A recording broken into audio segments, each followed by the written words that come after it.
नमस्कार मित्रांनो. कधी कधी एखाद्या देशामध्ये अनेक दशकांमध्ये जेवढ्या घटना घडत नाहीत तेवढ्या एका आठवड्यात घडतात. बांगलादेशमध्ये ज्या घटना घडलेल्या आहेत त्या धक्क्यातनं हळूहळू आता आपण सावरायला लागलेलो आहोत. अवघ्या 1.5 महिन्यापूर्वी शेख हसीना भारतात येऊन गेल्या. दोनदा येऊन गेल्या. एकदा पंतप्रधान नरेंद्र मोदींच्या शपथविधीला येऊन गेल्या. त्याच्यानंतर भारताच्या दौऱ्यावर, अधिकृत दौऱ्यावर त्या येऊन गेल्या. त्याच्या आधी एकूण या वर्षभरात त्या 5 वेळा भारतात येऊन गेल्या.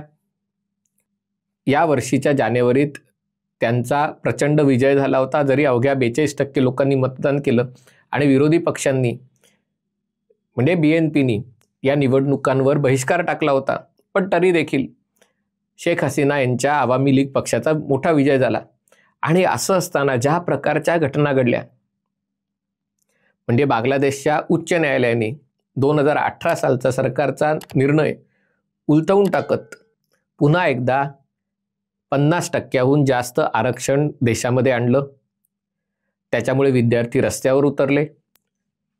गेली 15 वर्ष विरोधी पक्षांना नेस्तनाबूत करणाऱ्या शेख हसीना त्यांच्या सरकारला वाटलं की विरोधी पक्ष आपल्यासमोर टिकू शकले नाहीत तर विद्यार्थी काय चीज आहे, आणि त्याच्यामुळे कदाचित या आंदोलनामागे असलेले खरे चेहरे ओळखण्यात त्यांना यश आलं नाही. त्यांना ते गाफील राहिले आणि त्याची परिणती अशी झाली की पहिले विद्यार्थ्यांचं आंदोलन, जरी सर्वोच्च न्यायालयाने आरक्षण पुन्हा एकदा रद्द करून नाममात्र 5% आरक्षण ठेवलं असलं तरी देखील या आंदोलनाचं रूपांतर पुढे राजकीय आंदोलनात झालं. त्याच्यात BNPचे लोक सहभागी झाले, जमातचे लोक सहभागी झाले आणि अवघ्या 45 मिनिटाच्या नोटीसवर, म्हणजे शेख हसीनांनी जे भाषण तयार केलं होतं देश सोडून जाण्यापूर्वी, ते भाषण करण्याचीही सवड त्यांना, ती 5-10 मिनिटंही त्यांना मिळाली नाही.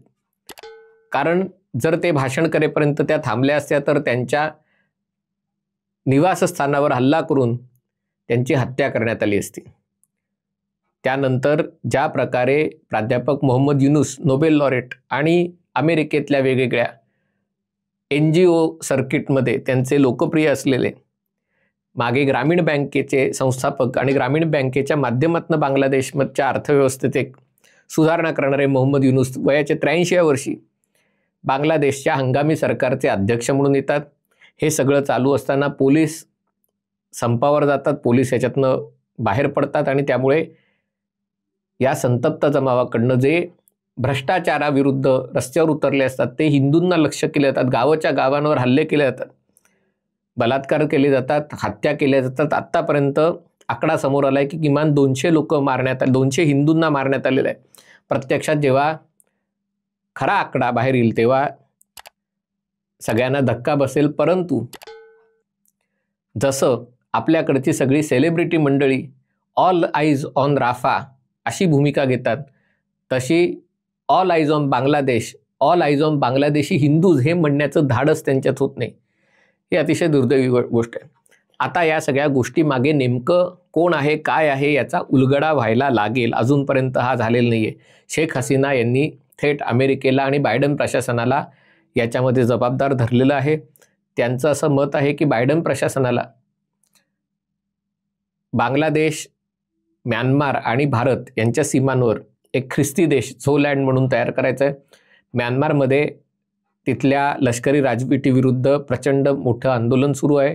देशाचा एक मोठा हिस्सा आज लष्कर तिथल्या राजवटीच्या नियंत्रणात नाही आहे. या भागाचा एक मोठा भाग मुख्यतः त्याच्यामध्ये ख्रिस्ती लोकसंख्या आहे. त्याच्यामध्ये नागा असतील, मिझो असतील, झो लोक असतील, म्हणजे हे सगळे लोक भारतातही आहेत.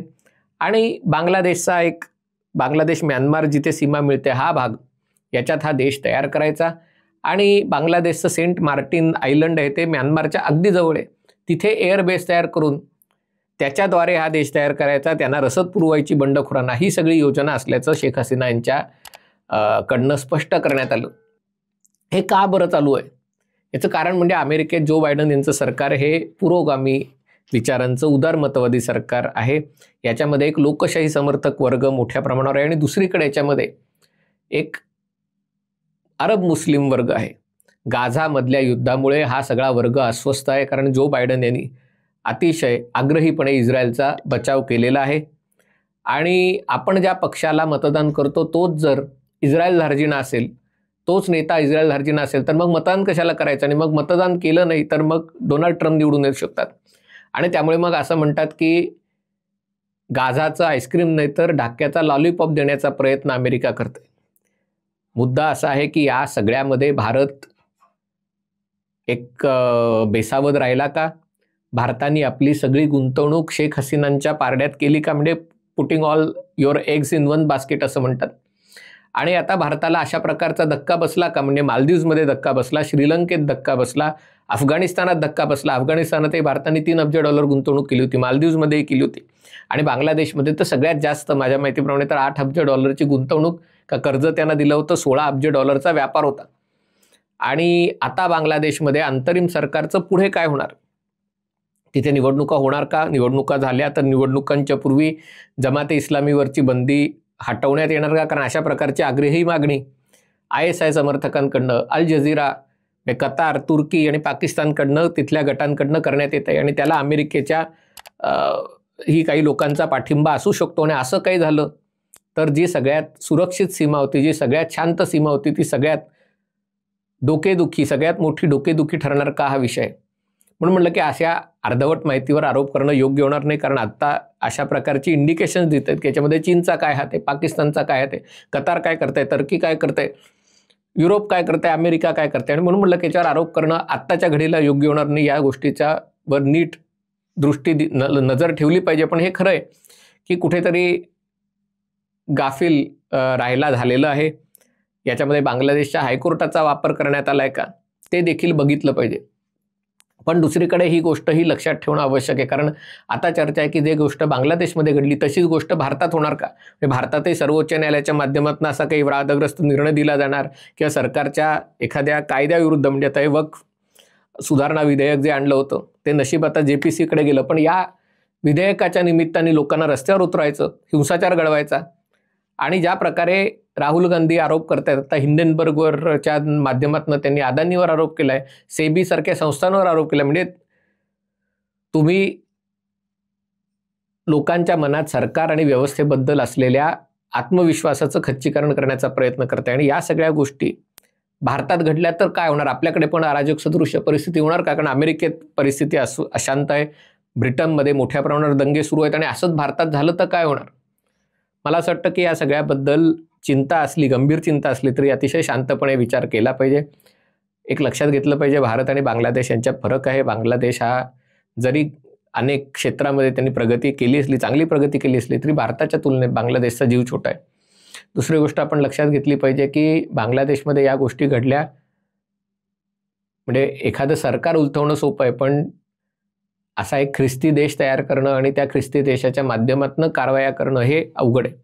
अशा प्रकारचे जर प्रयत्न खरंच करण्यात येत असतील आणि त्याला जर अमेरिकेकडनं खतपाणी काढण्यात येत असेल तर भारत देखील त्याला जशास तसं उत्तर देऊ शकतो. कल्पना नाही, भारत रशियासोबत आणखीन संबंध सुधारेल, कदाचित भारत चीनबरोबर संबंध वाढवण्याचा प्रयत्न करेल, कदाचित इराणबरोबर काहीतरी नवीन करण्याचा प्रयत्न करेल आणि अमेरिकेच्या शहाला काटशह देण्याचा प्रयत्न भारत नक्की करेल.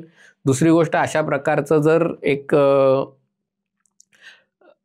वेगवेगळे NGO आणि त्यांना मिळणारे परकीय म्हणजे देशात परदेशातून येणारा पैसा असेल, माध्यमं असतील, संस्था असेल, यांचा वापर केला जात असेल तर भारत सरकार या सगळ्याबद्दल अधिक कडक भूमिका निश्चितपणे घेईल.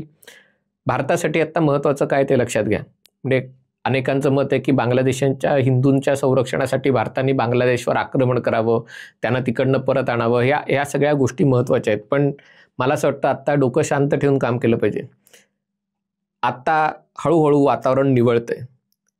बांगलादेशमधल्या हिंदूंवर अत्याचार झालेत ते अतिशय भयंकर आहेत. त्याची निर्भत्सना जेवढ्या कडक शब्दात करायची तेवढी करायलाच हवी.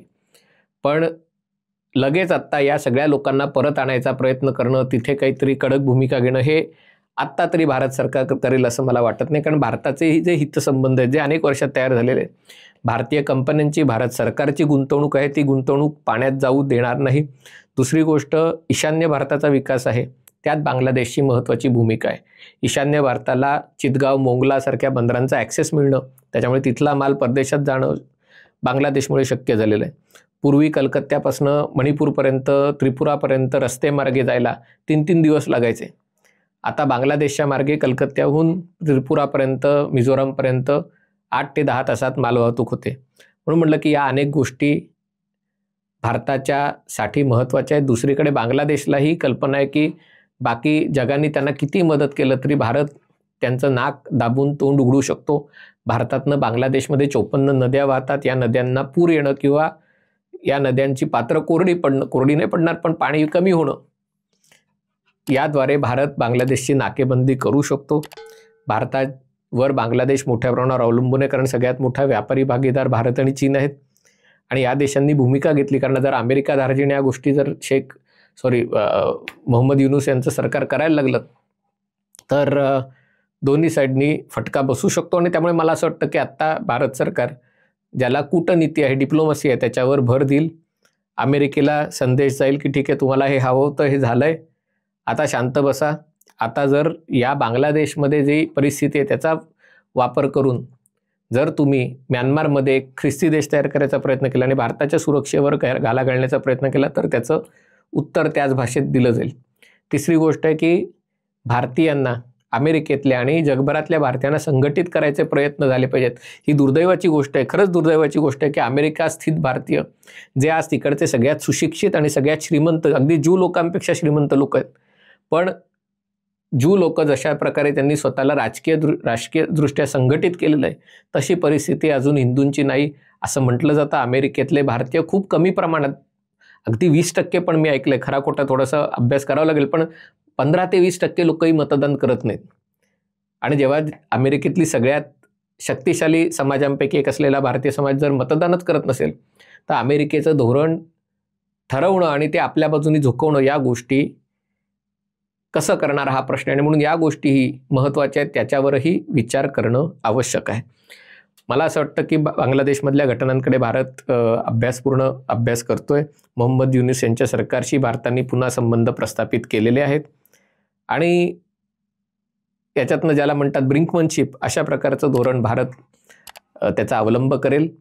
त्यामुळे आपल्या मनातल्या भावना कितीही तीव्र असल्या तरी लगेच त्याच्यावरून निष्कर्ष न काढता मोदी सरकारला आहे काय, मोदी सरकार काही कामं गांधीगिरी करतंय, मोदींना नोबेल पारितोषिक हवंय, अशा प्रकारचे निष्कर्ष काढायची घाई न करता